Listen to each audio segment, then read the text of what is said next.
Hi welcome to Sri Mallika's kitchen. ఈ ఛానల్ని ఆదరించిన ప్రతి ఒక్కరికి మా హృదయపూర్వక నమస్కారములు.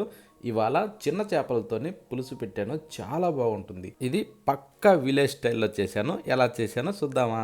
ముందుగా ఏంటంటే ఇవి పక్కెలు. ఈ చేపల పేరు ఏంటంటే, ఈ చిన్న చేపల పేరు పక్కెలు అని అంటారు. ఇవి చాలా మంచిది, అంటే బాలింతలకి ఇవి మంచి వరం అన్నట్టు. పిల్లలకి పాలు సరిపోవాలన్నా వీటిని ఎక్కువగా పల్లెటూరులో యూజ్ చేస్తూ ఉంటారు. ఎవరో ఎందుకు, నేనే మా ఇద్దరు బిడ్డలకు కూడా మా భార్య చేత తినిపించాను. నేను స్వయంగా వాగులో పట్టి మరీ తినిపించాను అన్నట్టు. ఇవి చాలా మంచిది, ప్రతి ఒక్కరు ట్రై చేయండి. ముందు ఏంటంటే ఈ చేపలని నీట్గా ఈ టైప్లో మనం కడుక్కోవాలి.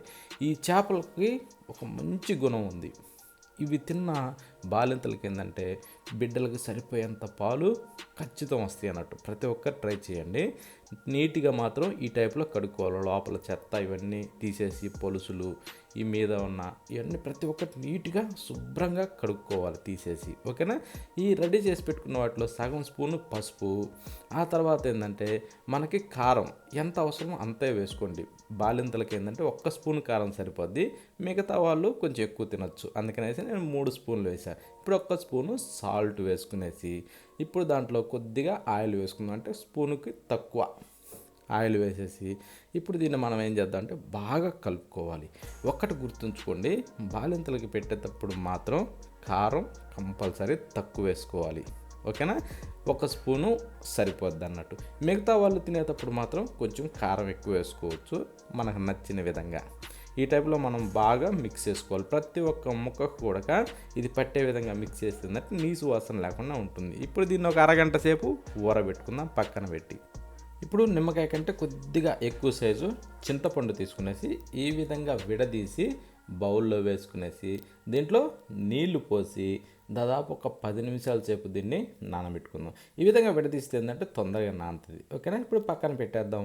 ఇప్పుడు స్టవ్ ఆన్ చేసి ఒక ప్యాన్ పెట్టేసి దానికి కొద్దిగా వేడెక్కనిచ్చేసి 1 స్పూను ధనియాలు వేసి, ఆ తర్వాత మెంతులు సగం స్పూను సరిపోతాయి, ఓకేనా. ఆ తర్వాత సగం స్పూను వచ్చేసి జీలకర్ర.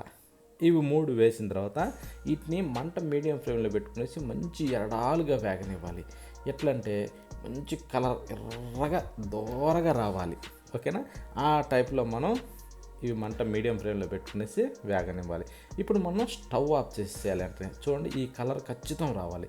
స్టవ్ ఆఫ్ చేసేసి తీసి పక్కన పెట్టి రోలు సిద్ధం చేసుకునేసి ఆ రోట్లో వీటిని వేసి మనం మెత్తగా పొడిగొట్టి పెట్టుకోవాలి. ఇవేంటంటే ఇప్పుడు తొందరగా పొడి అవుతాయి, కాకపోతే మిక్సీకి వేస్తే అంత రుచి అనిపించవు, అంత స్మెల్ రాదు. ఈ ఒక్కసారి ఈ విధంగా రుబ్బండి. రుబ్బినప్పుడు ఆ వచ్చే స్మెల్ ఉంటుంది, రోట్లో రుబ్బుతుంటే ఆ స్మెల్కి ఆ కూర కూడా అంత రుచి వస్తుంది, ఓకేనా.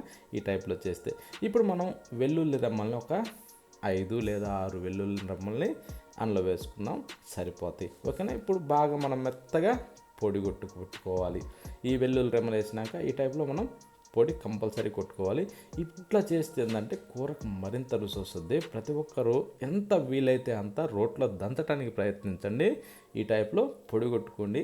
ఈ పొడి వేసిన కూర రుచి ఒక్కసారి చూడండి, అంత బాగుంటుంది. ప్రతి ఒక్కరూ వీలైనంతగా ట్రై చేయండి రోట్లో దంచడానికి. ఇప్పుడు దీన్ని తీసి పక్కన పెట్టేసి స్టవ్ ఆన్ చేసి ఒక గిన్నె పెట్టిన తర్వాత దాంట్లో ఒక 3 గంటలు నూనె పోసుకుందాం. వేడెక్కనిచ్చి 3 గంటలు నూనె పోసి ఆ నూనె కూడా కాస్త వేడెక్కనిచ్చి సగం స్పూను ఆవాలు వేద్దాం. వేసిన తర్వాత ఒక 3 లేదా 4 పచ్చిమిరపకాయలని చీలికలుగా చేసి అందులో వేసి, కరివేపాకు కూడా మంచి స్మెల్ వచ్చేదాన్ని వేసుకునేసి, ఆనియన్ ఒక 2 గడ్డల్ని కట్ చేసి అందులో వేసుకుందాం. కానీ పచ్చిమిరపకాయలు కూడా బాలింతలకి అవసరమైనప్పుడు మాత్రం ఫస్ట్లో పచ్చిమిరపకాయలు వేయొద్దు. ఆ తర్వాత అంటే బిడ్డ పెరిగే కొద్దీ పచ్చిమిరపకాయలు వేసుకోవచ్చు, ఓకేనా.